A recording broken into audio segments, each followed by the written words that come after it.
Thanks for joining us. We begin with a cyber attack on a state database allegedly carried out by a man who says he was upset over the verdict in the Officer Yanez trial. Today, our Lou Raguse tweeted with that hacker to see what he was thinking and what he claims to have stolen.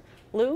Julie, Randy, this hacker who goes by the nickname Vigilance gave me an interview over Twitter. He said he's not from Minnesota, but he's a U.S. citizen who broke into Minnesota government computers and accessed names, email addresses, and passwords as retaliation to the not guilty verdict in the Yanez trial.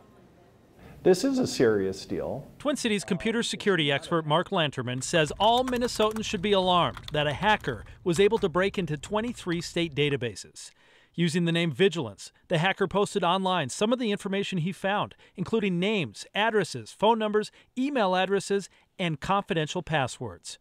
In an interview through Twitter messages, the hacker told me they include state employees, contractors, and private citizens. I think he did it to prove a point, but it definitely could have been a lot worse, and I think that we should be thankful that he stopped when he did.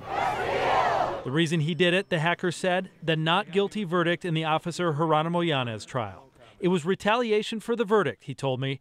Protesters took to the streets, I took to the internet. Lanterman says hackers like this are known as hacktivists. If he wanted to commit identity theft, he would have done it a different way.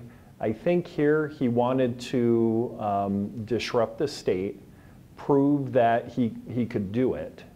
And, but I think he used the breach to gain attention for his viewpoint. Lanterman says the state has ignored him in the past when he's raised concerns about security vulnerabilities, and says we should feel lucky the hacker didn't have worse intentions.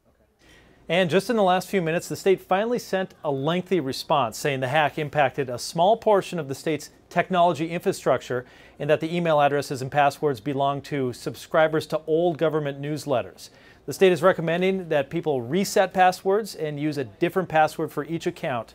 And the state will be turning over the results of its internal investigation to the FBI. Back to you. Well, Lou, that's concerning that he says he's brought up concerns to the state and they haven't been addressed. Did he give you any idea what those concerns were? It goes back to, and we covered this when the Minsure website was launched. He discovered a security vulnerability within it, and he turned over. Eventually, the state did fix that problem, but he says that shows that things have been raised in the past and not fixed right away. Ongoing issue, it sounds like. Well, thank you, Lou. Yep. Well,